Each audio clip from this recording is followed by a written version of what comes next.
So as our last video on closing, I really want to give you what I feel like is the secret to a successful close every time. It is your motivating factor every time to get a family to be able to eliminate procrastination. And that secret is the use of FOMO.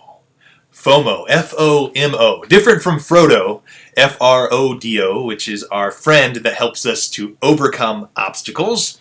FOMO, the fear of missing out, is how we utilize the amazing power of time activation that allows us to get a family to be motivated to make a decision. So I will talk to you about that. The gifts that we have are very precious that we hand to somebody. And in order for them to receive that precious gift, there has to be a time-activated stamp on that. There has to be the possibility, the fear of missing out, either of limited resources, limited quantity, things are going very quickly. You have got to constantly create a sense of urgency. And I want that to be kind of the mindset that you have for every part of your entire sales team.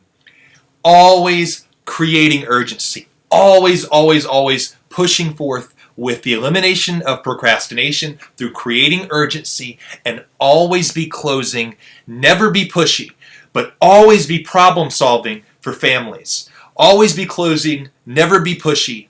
Always be problem solving for families. And whenever you're really looking at the secret to a successful close, you want to employ FOMO, the fear of missing out, and time-activated response. I'm going to talk to you about that in 1 second, but I want to go over one other topic first, and that is the topic of what happens when all else fails. So you have closed successfully, and you tell me, hey, Joe, I did everything you said. I worked on all those different types of closes.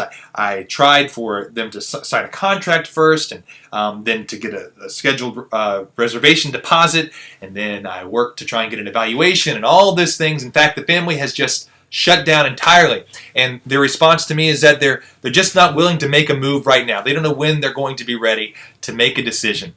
And if that happens, if they are still saying no, I really want you to know that as a last resort, and this can only come at the end of a strong relationship that has been built. So if you have built a strong rapport with this family, and they are still closed to the idea of moving their loved one, at that point, do not be afraid to be very frank and very honest with the family. And again, this is much later in that process. This is a family that is denying making a move, is unwilling to make a move. It is okay to be very honest and very frank with them. So sometimes you have to utilize the statement. Again, this is after all other decisions have been made. If you're still not able to get a close, if you're not able to get that family to move closer, and they say, you know what, the time's just not right. You know what, at that point, then you can ask the family, well, when do you feel like is going to be the right time? Maybe asking a question of what plans do you currently have in place to have your loved one be able to live successfully until you arrive at that time of making your decision. Again, both of those questions, without saying them in the right way at the right time after building a relationship, if you were to say that question early on, that can come across as being very negative and being very intrusive. But if you've built rapport, you can ask somebody that question with confidence and be able to really let them know you are concerned about their loved one's needs, and you're concerned about their indecision, that it could directly affect their loved one at this time. And then, always getting somebody to answer the question for you. So being able to ask the question at that time if they're still not closing or if they're still not willing to make a move, to be able to say, what do you think might happen if you don't make a move soon enough? Again, that's one of those edgy questions. What do you think might happen if you don't make a move soon enough? And if they answer that question, well, I am worried about a fall happening, or I'm worried about this, I'm worried about that. It's okay to ask those sharp questions if you've reached a point where the close is not happening and the family is not willing to move forward with making a decision. Sometimes you have to be very blunt with the family, and that's only after you've built a strong rapport.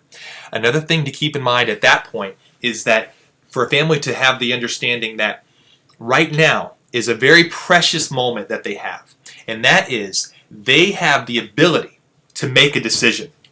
They have the gift of a decision in this moment, and that gift of a decision can be taken away, and it's out of our hands entirely. Right now, they can choose to move their loved one to our community, to another competitor, to have care brought into the home. They can choose to move their loved ones to Texas and have care brought in there. They can choose to move to assisted living or a full memory care community or any of these different options, or staying in their own home and have caregivers 24 hours a day, 7 days a week in their own home. They have the ability to choose something, which is a wonderful gift that can often go unnoticed. And to point that out to a family at that time, if necessary, if they are still at a point of indecision, letting them know that if something were to happen, or if you ask that question of what do you feel like might happen if you don't make a decision soon enough, and they share with you, well, I'm worried about my loved one having a fall, or I'm worried that he might have another episode at home and nobody will be there to see that, or that he might wander away and then there's not somebody there to catch him the next time that he walks out the front door. I'm worried about my mom with the confusion that she has right now whenever she goes to the stores. If somebody else is there that is not a very kind person, they could possibly take advantage of her in this situation and get her to buy a product that she might not be willing to buy, or something like that. They're going to share their heart with you. Let them know that you want to avoid that crisis from happening. That by them eliminating procrastination, they can avoid a future crisis, and what that future crisis could mean is that a decision is taken out of their hands. A decision at that point might mean that they have no option but to go to skilled nursing. They have no option but to go to the hospital and repair a broken hip or whatever it might be. These are things that, if they're said early on, would be the potential for being received as a fear tactic. It's something to be avoided. But when you have developed a relationship with somebody, and that has happened for an extended period of time, and they're still reluctant to make a move, and maybe they're afraid for any number of reasons of making a move, sometimes you need to have a very frank and honest conversation with somebody. Do not be afraid to have that conversation if and when the time is right. But now, let's talk about that fear of missing out, that FOMO type secret to getting somebody to successfully eliminate procrastination and make a decision sooner rather than later. It's what I feel like is the biggest secret to a successful close. And a lot of time with FOMO, you are utilizing something that you already have in your either your closing toolbox or a special that you have for that month or whatever it might be. You need to use it in the right way. And I'll first start off by saying that a lot of places make the mistake of, if they're holding a special for the month or a special deal or whatever it is, that they will tell a family that up front. A special, or special pricing special, or whatever it is only important if somebody feels like it is a special gift that's been presented just to them. You need everything in your closing toolbox to feel like it is a gift just for them, just at that right time. And in truth, it actually is. But a special is used in two ways, one of which is as a marketing tactic. So maybe you're running a special on a special rate, or a special discount, or a special offer, or a special inclusion offer, whatever it is that you're offering. If that is on a poster somewhere, or it's something you're offering on your website, or that you're presenting to your lead sources, you're using that as a marketing tactic, which is fantastic. People are going to come in with the expectation of receiving that discount. That's what's brought me to the door, is that you're offering 3 free respite stays. And I haven't thought about ever moving my wife or my husband to a community, but you know what? I'd be willing to take you up on those 3 free respite days. Wonderful. I'm here because of that. The marketing paid off. But if somebody walks in and they're unaware of that marketing, let it be a gift that's presented just to them. In order for that to be presented accurately, The biggest mistake that can be made is that somebody presents it to them from the beginning. Hey, I want you to know, whenever you get a chance to talk with Joe over there, we've got our special fall special going on. And find out about that fall special pricing. Well, now it's no longer a special. Now it is something that is an expectation. It's no longer going to be used as a closing technique. It is out the window. It's an expectation for the family, and it's gone. So if you have a fall special, hold on to your card. If you have a different pricing option, if you have all these different things that you can do in your closing toolbox, hold on to all of those. Hold them very close. If you have different apartment options, there's different ways that you can create that sense of urgency through the fear of missing out, through the amazing power of FOMO, and hold on to those cards and deploy them at the right time. That is what I would say is the biggest secret. I'll tell you some of the ways that is deployed. You show somebody an apartment. You might have several apartments that are available, but the only apartments that you have available at that moment are those 2 apartments that you're showing. Because in your mind, you already have deposits on the other ones, and you need to speak to your customers in a very truthful fashion. So you need to actually have in your mind, that apartment is being reserved for the Jones family, this apartment is being reserved for the Smith family, actual families that I'm working with.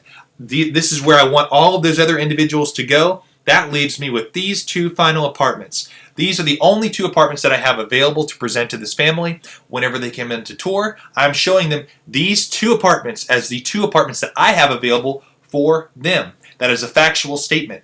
And I need for them to have that sense of urgency, that fear of missing out, of falling in love with one of those 2 apartments, being willing and able to make a decision to move forward on one of those 2 apartments, and realizing that one of those 2 apartments could potentially go away because those are the only 2 apartments that we have to show to that family. So going back to our closing techniques, we're doing that either or. Hey, of the 2 apartments that you saw, did you like apartment number 16 or apartment number 10? Well, you know what? I really liked the view from apartment 16. I think that my loved one would love that apartment. Great. I think that will be a great option for you.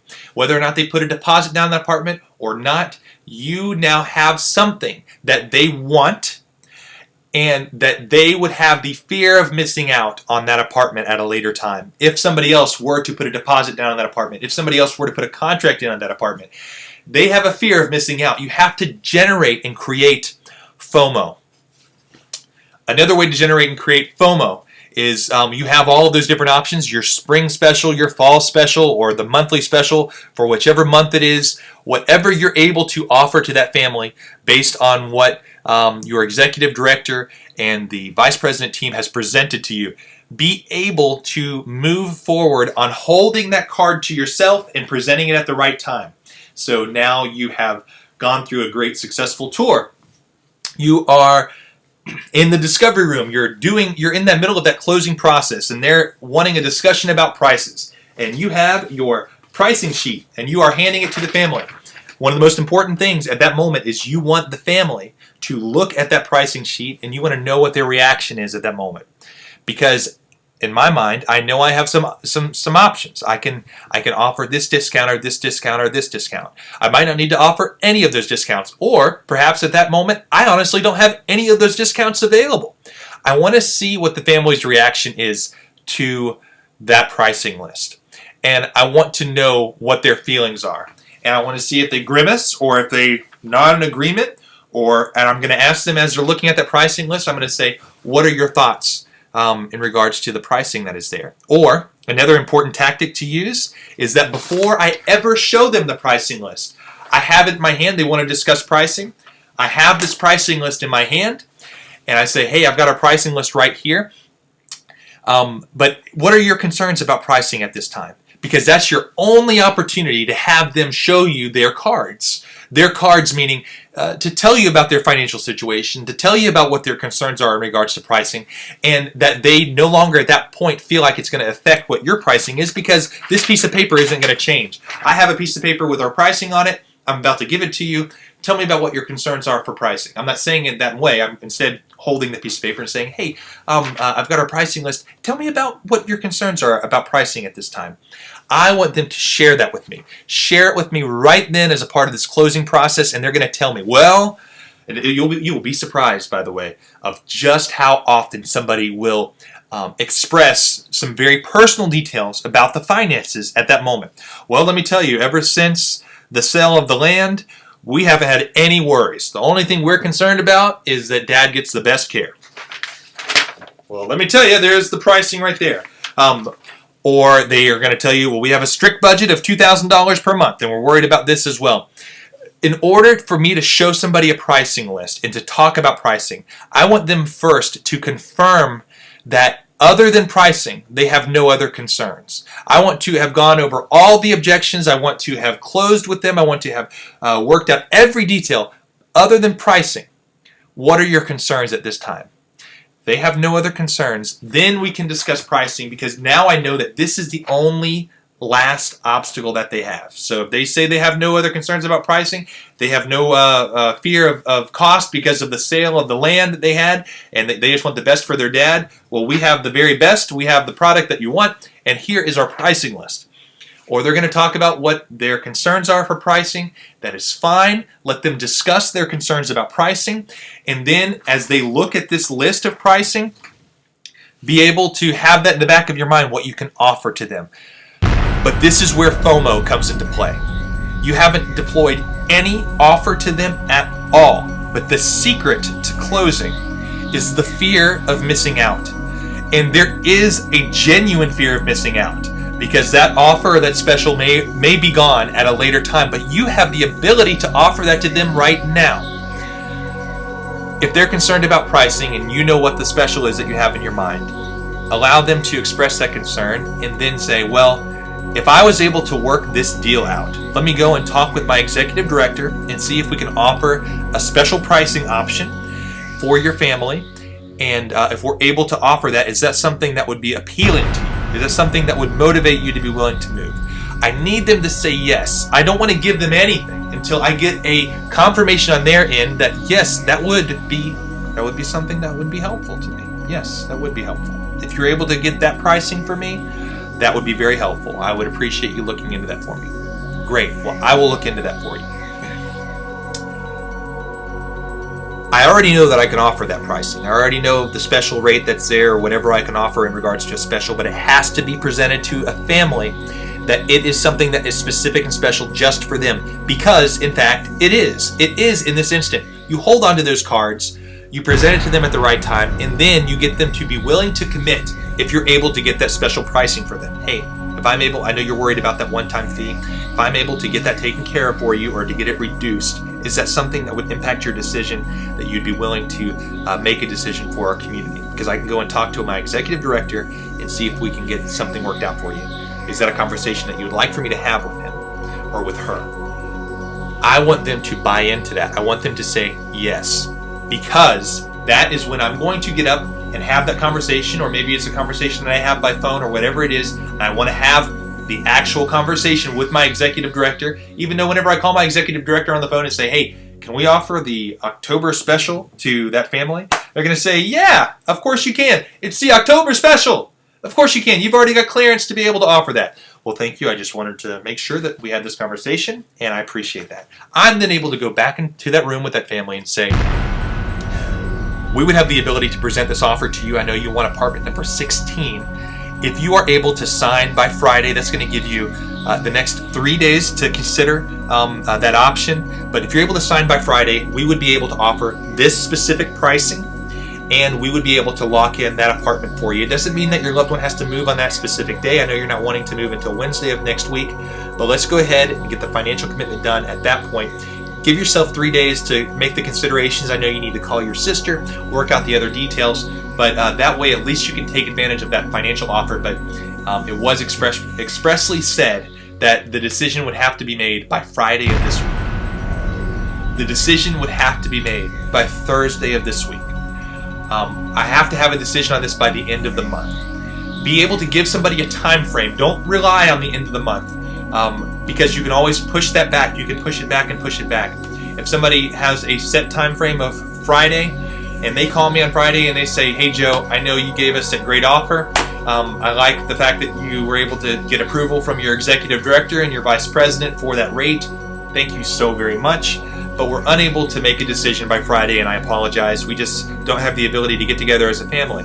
Well, as long as it's not the end of the month, in my mind, I know that I can extend that offer to them again. So I can say, well, tell me about what day you're going to be meeting with your family. Well, we're going to be meeting on Tuesday, and we're going to be doing this. Well, that's fine. If I'm able to get that offer extended to you by Tuesday, would that be helpful for you? Joe, that would be extremely helpful. Thank you so much. Thank you for being accommodating in that way. No problem.